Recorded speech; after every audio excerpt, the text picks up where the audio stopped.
And then your participants become your partners. What's making a difference again? Making a difference. I think this. How do you choose what kind of projects to work on? How do you prioritize the kind of research projects you could do? Are they trying to make a difference to the community? And I think the suggestion there was, I don't quite remember, it's in the paper, but I think the suggestion there is to prioritize projects that have a positive impact on the community you're studying. Or even in the mode in which you're working to already have a positive impact. Yeah, the issue is a lot of these questions are contextual. It's very hard to generalize these things. You can generalize the questions, sort of the aspects that you should pay attention to, but how to then actually interact, it's a lot about community norms. It's also a lot of it is very personal. So I think very important in this kind of research is to think of it as a relationship. Just to give you a few other scenarios to think about. So let's say your research is to observe mapping parties, and what happens at mapping parties, and as part of that you want to capture it on video, because then you can analyze afterwards how people interact or whatever it is that you observe. How should you be telling people about it? In which forum should you be seeking consent? Is it okay to just announce it in advance? Do you actually ask permission of every individual person and so on? So again, that's something where the ethics committee might tell you one thing, where the community itself and also individuals within that community might have their own opinions about that. A very common question at the moment within the hub community is how do we incentivize local mappers when we have people with local knowledge, and we kind of want to motivate them to contribute their time or the knowledge they have. I think that this is probably going to be an attractive research to them. So what one research angle might be, what kind of systems of incentives could be set up? And then someone might structure a research project around that. And they might compare the impact of setting up a nice social environment or turning it into a professional opportunity where you get a certificate at the end of your participation, or remunerating people. How do you set up, how do you structure a project like this so that it's fair, so that you're treating people respectfully, and so on. So again, it's something where I'm not going to tell you the answer, I don't know. It's again something where your ethics committee will have an opinion, but also where the local community and also the dynamics and the socio-economic dynamics in the local community will have an impact as well. Yeah, other scenarios. One thing that a personal situation that I experienced, I'm a community member in Non-governmental London.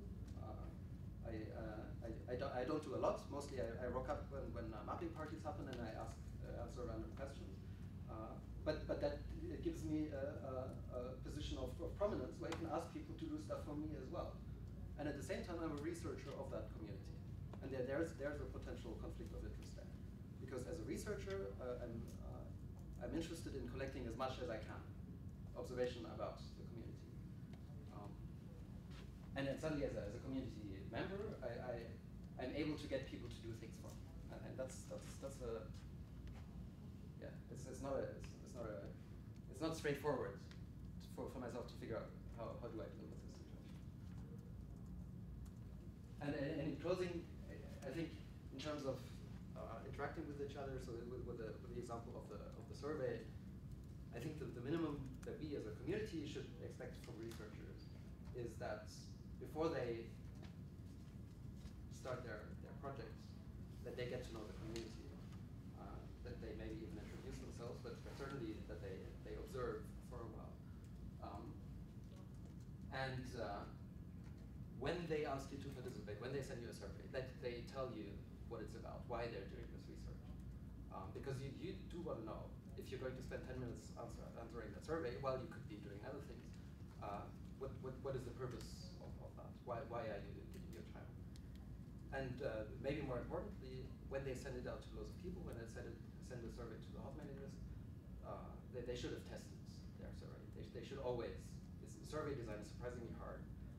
Your first version is never good survey. It takes a lot of iterations to produce a good survey. And then a bad survey means a lot of people did work for no outcome. So when someone sends you a survey, the minimum you should expect of them that they've tested their survey. I think that's it. Thank you. Maybe we could spend a couple minutes sort of talking about some of those points. Did you want to maybe bring back your slide on those guidelines that Heather sent around? Yeah.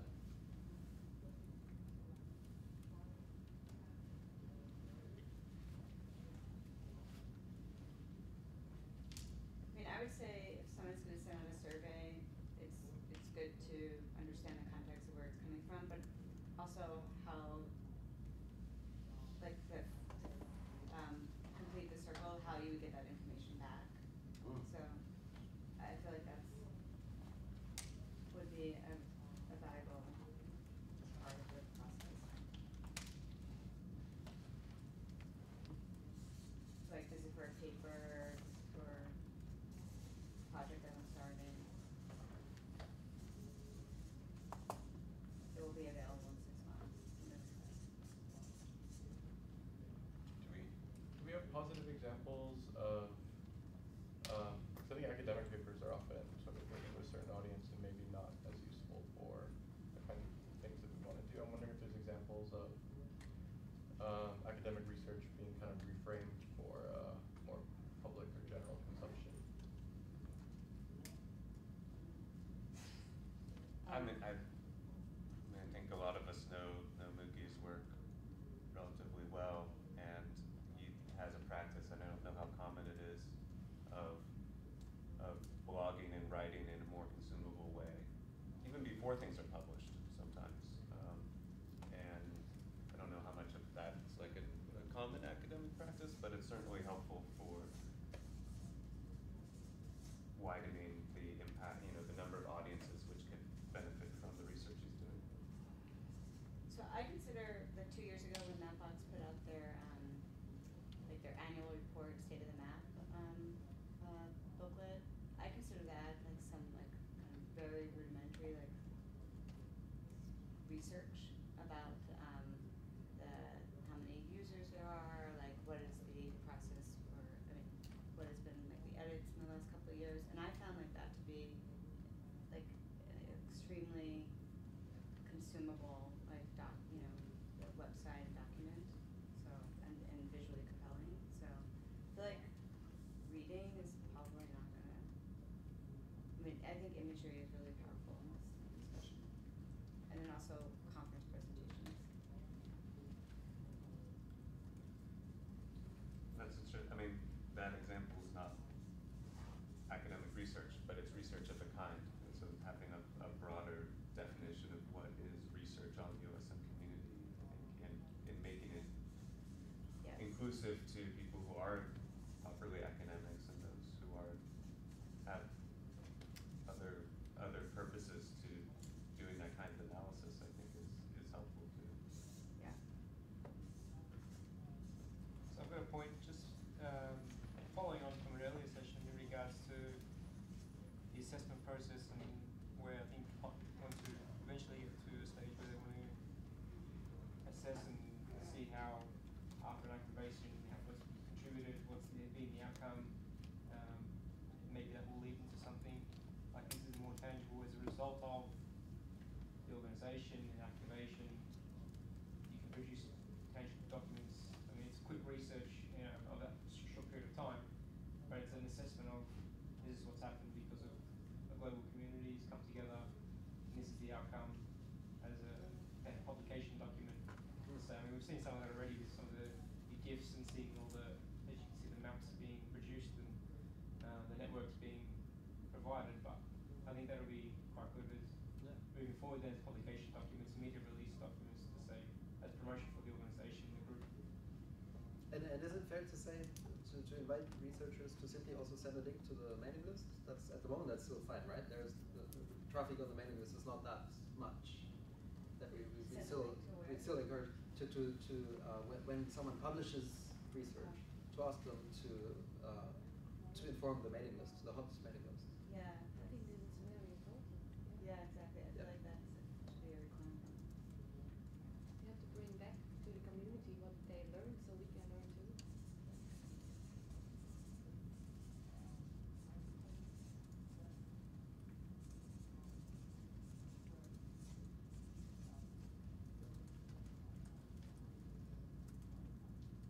Other thoughts? We have about 15 minutes before the hour is officially over. I think, Mikhail, also you were thinking about stimulating a conversation about potential research projects Yeah, that I might have be a work ton. this year. that I'm Great. interested in. Yes. And it sounds like we're starting to get into that a little bit as well. Yes. So I'll be brief with what I thought to say to kick it off. Are you done? That was really brief. That was super brief. Okay, no, I do want to say it. So I am, well, first, I'm an almost PhD student of OpenStreetMap. I actually was accepted to go and study along in Robert's group at Boulder, but turns out that the U.S. government pays a little bit better than a PhD student, and had a new baby and everything. So I have been thinking about these topics a little bit, but haven't been able to explore them as much as I had hoped. But the two things I wanted to bring up kind of come from what I'd hoped to study. And actually, the first one is related to, actually, fortunately, some of the work that Robert and I and Jennings Anderson have been able to collaborate on due to working in on academic software ultimately, but open source, which happens, I think, in a productive way too infrequently. The premise is that there is a lot of information in the OpenStreetMap data itself about usage patterns, about individual users, about locations, which is completely untapped. There's some very good examples of it. Pascal Nice is probably the leader, and we've seen some of the tools that have been developed in that, and he actually published his research recently, which I think gets to communication. I could not take the time to read it because it was 180 pages. I don't know if you've read it, but it'd be nice to get that digested down a little bit. So we started, Jennings and Robert started working on this, and I've contributed a bit here and there on a package to take OpenStreetMap data, put it in a way that you can easily ask analysis questions of it. This is called Epic OSM, and it's actually if you've seen some of the Nepal stats, if you've seen it, there's I forget, it's at jenningsanderson.com/Nepal, that's driven by this project. And the kind of question I'm interested in there is what is the impact of, not just of the whole activation, but of specific things within an activation. We had a mapathon here at the Red Cross on Wednesday night. Of all the people who showed up, how many of them registered that day, that evening or a couple days before? How many end up keeping on? Can we figure out what led them to be, as individuals, more engaged with the community over time? What's the impact in particular places, especially considering remote mappers and local mappers in terms of the kind of data? You can see there's certainly here there's going to be more just raw geometry rather than tags. You have to have a certain kind of local knowledge. Can you actually identify people who have local knowledge by the kinds of tags they use? So there's so many questions. Maybe you have some as well. I think we all have some, what kinds of questions can you ask of OpenStreetMap data itself and align it to the things we're doing and help us do them better. So not only are there mapathons, but then there's on-the-ground projects. Can you measure the impact in the data? So that's one topic. And then the second is more, maybe more of a organizational, theoretical, or organizational development approach. And then questions of how HOT expands and builds to a global entity that has local presence everywhere. We've seen some, I think, good examples that haven't really been studied thoroughly, maybe a little bit with Kathmandu Living Labs, of local instances of organizations which have been able to take the mission of OpenStreetMap and the mission of HOT and continue with it. So Kathmandu Living Labs, Mapkabera, in Haiti, there's examples. I mean, they're not all good examples, but we haven't really studied those in detail in order to figure out, well, in terms of setting up organizations, in general, what are the key components to success or not success, and then what's context dependent? What do we have to consider in different places? Where does culture come into play? In order to build up a broad, resilient community, which is not just centralized in a 501(c), which is based here in DC. So success specifically in growing the community, or sort of in having federated or sort of distributed community groups. And it takes a lot of models. So another model is like the Hot Indonesia group is is actually still part of Hot, and maybe that works in Indonesia. Maybe there's a number of ultimately recipes that can be utilized for growing local organizations, which can take on the role of like Kathmandu Living Labs, as we're seeing in Nepal. But we really have no framework even to evaluate these. I mean, it definitely exists frameworks. It just hasn't been applied to the history of Hot and of OpenStreetMap. There's other examples. Maybe we can learn from how the Red Cross has spread throughout the world. Maybe we can learn from the history of MSF and how all the national chapters have like grown and relate to each other. But none of that, as far as I know, no one's really looked at OpenStreetMap in particular. Those are a couple initial ideas. And now I'm done. Yeah, those are all great questions. What were your questions? Look forward to you. Yeah, so so in addition to those questions, which sound great, I think it would be really interesting to have more information about the user interface of how we do mapping for the tasking manager. And I find, and how I think that relates to who's participating in mapping. I think there's to my typical angle, I think there's a diversity problem in OpenStreetMap at times, and so I think that we can find some reasoning with the tools that we're using to attract certain kinds of users and not others. And so I think the tasking manager can be a really interesting place of user UI research, and I feel like industry could really value from that feedback as well, because to perhaps model their own tools from those lessons. I'd also really love to understand more about how the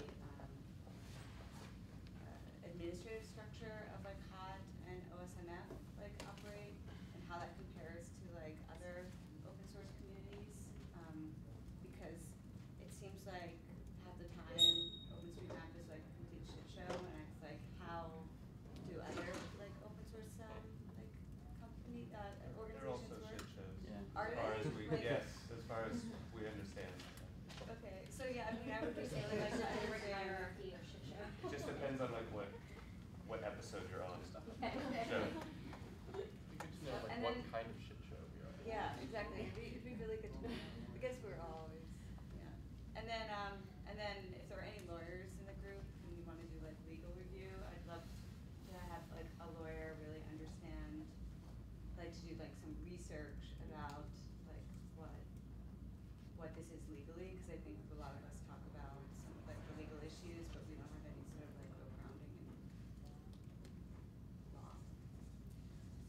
there is a lot of discussion of legal issues. Yes. And not a lot of us have that expertise. And yeah, that actually was an idea that came out of the last State of the Map, to try to find a law student who could take on some look at the ODBL. This was the topic, And I think really and some of the understand implications this. of the ODBL, and really, because as someone who is a lawyer who is serving a client cannot produce something which is of benefit to the whole community. As part of being a lawyer, you serve your client, but a law student could contribute to a body of knowledge about how a license applies. How about a law So what- professor that's a little bit more skilled in the art? You would want to have a law professor involved, for sure. Yeah, I think that's not. What specifically are legal questions? What are examples of the legal questions? Maybe you already mentioned. Yeah, So is it about copyright issues? Is it about the liability of sharing certain information with what Yeah, we're using OpenStreetMap in different contexts. I think there's a lot of legal questions and a lot of people potentially talking about it without like grounded legal expertise. And I think that lawyers can comment on it but not really understand how we operate as a community. So somebody who's able to be in both of those worlds and facilitate. I just had a question actually based off of how, if there's any kind of discussion ever about how OpenStreetMaps, or even I was talking to someone recently about they're doing like indoor mapping, and how that might be used badly, you know, in some kind of attack or how that could affect safety negatively. Is that something that people ever talk about, It's or if talked that's a about as question like, that people want to look into? there's definitely like topics of discussion in the community of like risk and mapping and what situations, and but not in a structured way. And I don't know based in what other history of looking at those kind of problems generally is based in. So yeah. The idea of having lawyers looking in on this internal community is especially important as it relates to war and conflict zones, and the release of information, especially as what data is collected for OSM does not stay in OSM. It's linked to social media reports. It's linked to health facilities. And so a lot of the good stuff that can be created within here and intended for a lot of positive outcomes can also have a much broader scheme than we have. So anybody who's really coming at this approach from an outside viewpoint, looking at data protection, data ownership, copyright, individuals who want to use maps for their own internal verification, who are looking at protection and vulnerable populations, like I think bringing a multitude of perspectives could be really great, and somebody who has a little bit more law know-how than I do. I want their input to make sure that we don't do anything that can sort of mess up the larger things of what we're trying to do. Okay, if I understand correctly, the idea is to, like, if you are doing any research using hot or OSM resources, so that it's better to share with the hot community, right? So is it for the research using hot or OSM resources, or is it for the research on hot or OSM users or activities? Because when you publish a technical paper, then the copyright is again like it is held by the journal or the publisher. So in that case, like how can we share? Because we don't, even as an author, like we may not have access to the paper. Yeah, that's quite right. So I don't think it's about setting up strict rules. I don't think anybody here is, no matter your position in the org chart of a hot, nobody is able to prevent others from doing research. I think it's about establishing social norms, articulating certain expectations that we have. But at least we can share the information that, okay, I have written a paper and published it. I would say, of course, like I would think people in the OpenStreetMap and hot communities would be also proponents of open access. But I also think there's probably an understanding that not all of academic research is published in open access journals. So that's I think it's like that's probably a kind of expectation, but not. But there should also likewise in the hot community be understanding that it's not always possible. Many journals are now open access as well. So. I feel that a lot of the research questions are a bit internal, and I would like to say at least it would be interesting to look more into how the end product that you produce is helping the resilience of affected communities. So not the OSM community, but affected communities. Because I think it's also the story that you keep asking for. So why not dive deeper into it? And not so much just the organizations that are providing humanitarian aid, but people themselves. How do they act on this information? Can the information information provide aid in itself or not.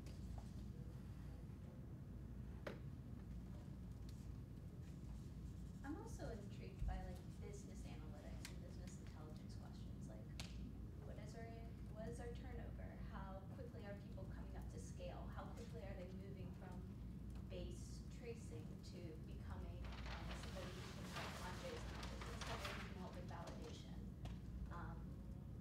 I'm really intrigued by that. Like, I want to know, do we have that type of information, and what can we learn from it? And the contributions of our users, how often they're online. Yeah, I'd like to piggyback on that. I feel like,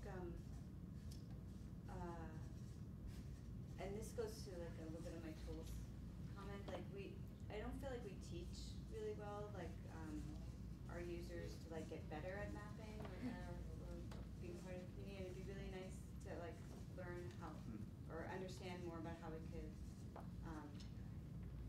like where people drop off, how they progress to be like a beginner mapper to like somebody who's validating tasks, to understand like that progress of what happens in a mapper's like progressions.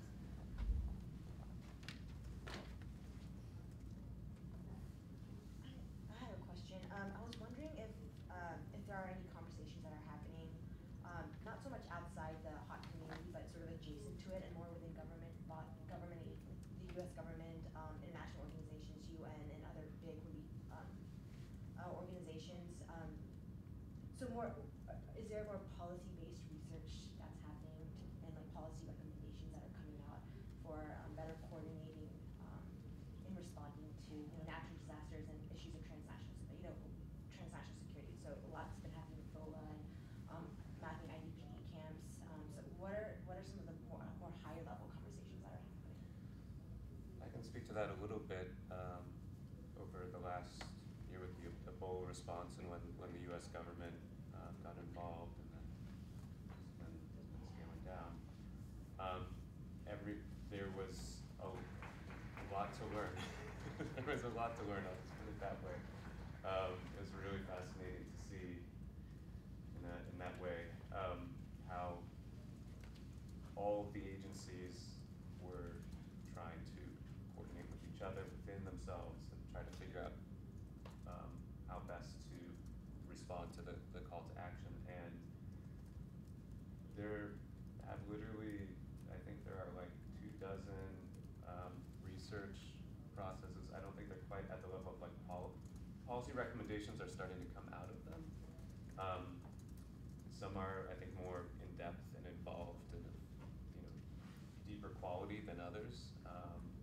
The Office of Science and Technology Policy, the White House has been leading a kind of a lessons learned, kind of meta lessons learned group. So bringing those folks together and trying to like digest from all the different agencies what they have been, their research has brought out. I mean, I think what I've seen, what seems to be coming from USAID, from the Global Development Lab, I'm pretty excited to see the results because I know the researchers have done really good work before and they seem to have a good strategy.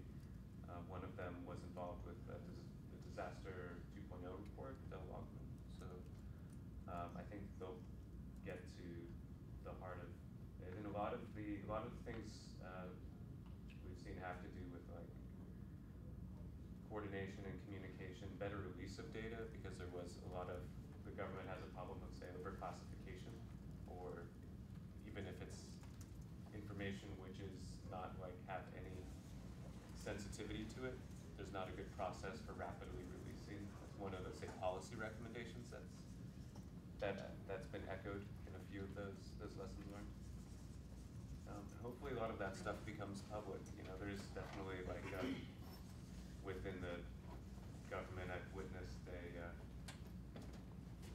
relative openness within the .gov world, but aversion to necessarily publish it publicly. I'm pretty sure the USAID reports will be public. ADS Yeah. 509 has open data policy, so any data that's created under USAID funding should be open. But even this research will be, like the research reports themselves. Yeah, they'll be released periodically, so there'll be like small reports and their final report at the end because they don't want to hold the process up in that release. I really look forward to seeing those reports as well. This is one of the positive things that they're not going to wait until they have it all finished and have like a big report. I think the most difficult side to that, though, just real quick, is going to be actually implementing the policy with, maybe supporting technology or something. And I know that's like, it seems like an easy thing for people in this room, but in reality, in the government, sometimes that doesn't happen and it takes years to roll out. So. Yeah, I mean, just for, like you might have heard earlier, like you can't really use Skype in the government, which means that like you're kind of cut off from the entire digital humanitarian community. Yeah. And that would be, but in order for that to happen, like the amount of policy changes within like IT departments and security issues, it just gets really thorny really quickly. You've been having your hand up for a while. Just really fast. So I think there's a really big communication divide between like academia and practitioners. Like even more so than like practitioners, there are lots of different people that are here coming from lots of different perspectives. Like we are able to find like somewhat of a common like conversation or way to talk to each other. For some reason it feels very distant, like what's going on like in academia. And I think this is continues with like the products that are products is not the right word, but like what you produce is not are papers that are for an audience, another academic audience. I don't feel like it's like the outcomes of the research are really for the community and really cognizant of what how the community will hear this work. So it's really great that we have questions that are like interesting, but I think it's just as important to pay attention to how that information comes back to the community if you really are going to like attempt to make a difference. And so I think in combination of like emphasizing, I think not 180-page documents, but instead like perhaps chapters or visually compelling like examples of outcomes or research. I think like thinking about how it's being received is just as important as the questions that you're posing. And I would also suggest that going to the conferences where people are going to be at is like one very easy way to like present that work in a meaningful way. So it'd be great if you could like do all that research. Yeah, but it won't matter if we don't see the results. Yeah, but just to add to that, I mean, the common interface between academics and industry or practitioners is open data and open source software. So Project Epic does it really well in that there's an interface that companies can build off of and contribute back to the effort of analyzing OSM as a community. And research papers can be written on that. And the product is this software. But when there are surveys or other types of research, just having a proper CSV file and an open data format that we can use, that's the interface that we need. So I think that's the bridge between academia and practitioners, like you were saying. Is it open data and open source, you're saying? Either if it's software, it should be open source software that we can use. And if it's survey data, that it's released in a format that we can use. And so it shouldn't be locked away in a PDF on Arxiv or a PDF on some website. That's a good request. It's not a straightforward request. When you have right, survey I know. results I mean, with personally identifiable information, but it's a very good request because this is the community saying these are our values. We operate under the assumption that everything we contribute is out there in the open, and we would like it if you make use of these resources that you operate using similar values. I mean, I know the request is hard when I was in academia, I couldn't open source anything. So it's one step forward to bridging that gap. A lot has changed. There's a lot of well, I hope incentives so. now to be open access and so on, but often it's in the practicalities of actually doing it where it becomes hard. Open access publishers are still not that common. Sharing research data sets is surprisingly hard. There's quite a good conversation happening around open science, right, in terms of sort of what are the right ways to release data, and I think we could potentially look to that for some guidance for sure. Yeah, that's a really good idea.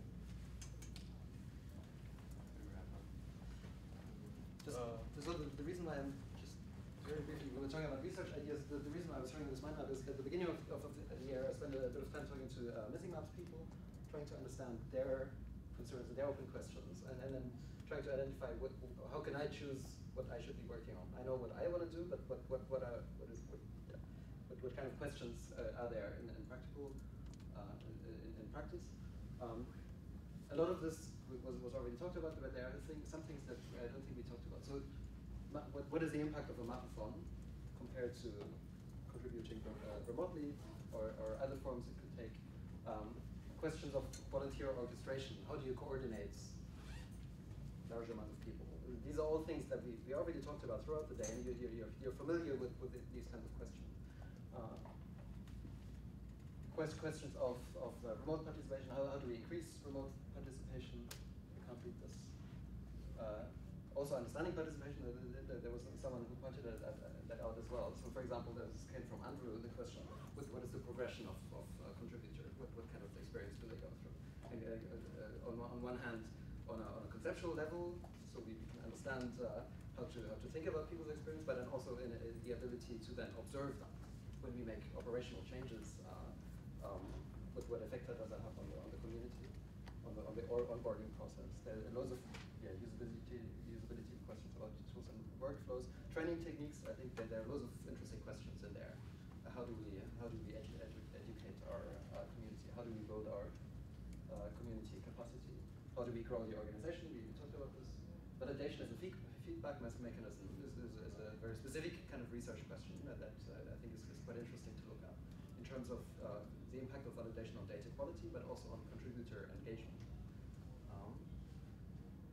I don't think it's very straightforward to research. If you're interested in picking that up, I can give you my perspective on this. And then similarly, looking at task design, when you design a task, as the task designer, what should we be paying attention to? If you want to, for example, optimize for pace, for rate of contributions, or if you want to optimize for data quality or other.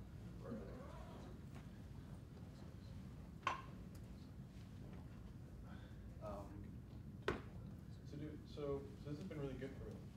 Super interesting. Do people have thoughts or particular ideas on next steps, or the things that people would like to see happen after this conversation? How about partnering directly with the universities and making OSM as a part of the curriculum? Yes. There's an effort going on called Teach OSM. There was a session on that earlier today where we also discussed in the session also. Yeah, that's certainly something that people are working on. I don't know if it's the next step, but when we're back to the showing the results of this research in meaningful ways to the community, I feel like that's the first step to demonstrating the impact such research can have, and opens up the space for that kind of research to happen, in practitioner space, so it's not just in an academic space, why I'm sure businesses or other organizations and government agencies would continue that research, so it doesn't have to just exist in an academic sphere. So I would encourage people that are starting to do research that they think about as much about how they are, not just what their questions are, but how they're going to communicate that to others. Just a comment about how we see ourselves, the community as a separate body, as the academy and community. While I'm a student, I'm part of the community, and I'm not a researcher, like I'm undergrad, but at some point I can be. So, like the gap between community and academy can also be shorter if the academic comes from the community, as we have some cases, but just, yeah, I don't feel that it needs to be that separate. Like we will, like some incentives, but like those research questions, we could try to engage students that are already in part of the community. Maybe it will evolve like different in a better way. Yeah, I think that's a really good point, and that goes, I think part of the reason this is happening is because we're getting some people from the community finding their way into academia, and we're attracting more academics who are coming and actually being part of the community. And so it goes to this issue of many hats and how many different angles we come to the OpenStreetMap community from. Is there a network of academics that work on the OSM, work on OSM as a data set? I mean, knowing what papers are out there would be essential to have this, back and It's forth. now impossible to count. I assume there are hundreds at least of papers. Right, but I Google mean, Scholar is where would you start? You should have a summit. Pardon? A summit. The conference is next year. Yeah. Or you just had a meeting, right, at the AAG? So yeah, this year at the AAG there was 2 full sessions right on OpenStreetMap, and I think it's still a relatively manageable group of people that are publishing. At least I feel like that we kind of all know. But I find it impossible to keep track of what has been published and about. The OpenStreetMap research is now 10 years old. Yeah. There's a lot of existing work. But there's no formal network now. Yeah, but I mean, I suppose networks on subtopics are within conferences, right? So you would create a conference on, academic research in OSM, and then you can track the best papers there. It's hard. I know it's hard. Because the issue is that a lot of this work doesn't fall neatly into a discipline. Yeah. And specifically also more interesting work, Bridget. Are you talking only about papers that are about OSM, or ones that also utilize OSM as their main tool for collecting data? Like, because that also then, I don't know what I'm talking about. yeah, that creates a much bigger net, but it would be, I assume, useful for you guys to see who's actually using it to, and you guys keep saying, like, we want pictures from the field of who's going out and using it, but there's also just academics who are saying, like, there are this many mailboxes, or, whatever, that turns into some kind of research product that could be useful as a metric. It's not quarter past. Cool. So I think this is really good. I took a bunch of notes. We've got some notes up here. For me, let me know how this sounds. The next steps would be to sort of pull these together, share them with the Hot OSM mailing list. And I think if there's anyone that wants to sort of work with us on kind of turning these notes into something that we can draft around. No, more of a statement of research that we would, the kinds of principles that we would like to see, the kinds of things we would like to see researched, and how we'd like to be engaged with. I think a few of us are already kind of very interested in trying to draft something like that. And if that's something you're also interested in, please just let me know. So I'm thinking about it in terms of something where a researcher contacts the community saying, hey, I want to do this, or even sends a link to their survey. What is the default response you should be giving newcomers? Or more like code of conduct, like for the researcher. Whichever form, or wiki page, or whatever form it might take. A code of conduct, statement of principles, something like that. You might also want to search on like ResearchGate or different platforms where people post their research, because there are also forums on those where people suggest topics.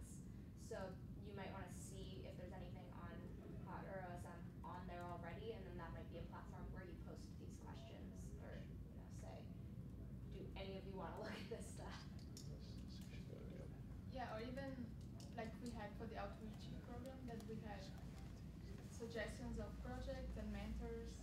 Like we could also have a similar thing for academic projects, where like I think research that's fascinating. Yeah. research ideas, questions, and people collaborating, and someone at some point will really research and have mentorship from the community. I like that a lot, for sure. Because I mean, that's another thing we I know we're over time, but is also really interesting to think about in this conversation is what are we as the HOP community willing to provide as an interface? And you know, if people are people going to send sort of, hey, we want to study this, is someone